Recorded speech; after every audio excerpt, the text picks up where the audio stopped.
It was a quiet evening when Jack first noticed the shadows.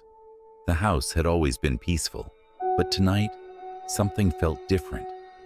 The air was heavy, and the usual comforting silence had been replaced by an unsettling stillness. Jack sat in his living room. The only sound was the soft ticking of the clock on the wall. The time read 11:45 p.m. As he absent-mindedly glanced at the hallway leading to his bedroom, he saw it. A flicker, a movement out of the corner of his eye. At first, he brushed it off. "It's just a trick of the light," he told himself.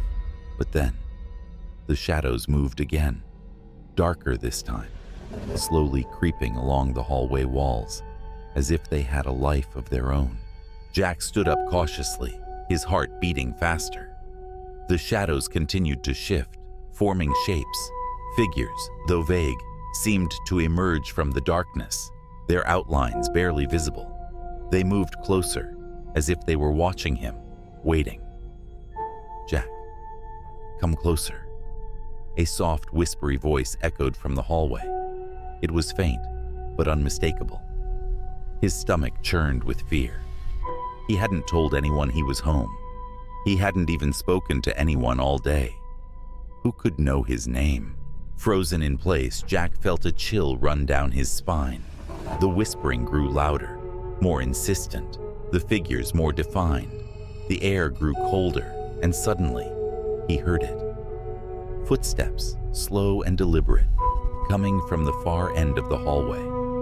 His heart pounded in his chest as the footsteps grew closer, each one echoing louder in the dead silence of the house. "Jack, you can't escape." Panicked, Jack turned and ran back toward the living room. But as he reached the door, something cold touched his arm. He stopped, his breath catching in his throat. The shadows had followed him, swirling around him, closing in like a suffocating fog. He looked back toward the hallway and saw a figure standing at the door. A tall, dark shape, barely human, its eyes glowing faintly in the darkness. Desperation clawed at Jack's mind.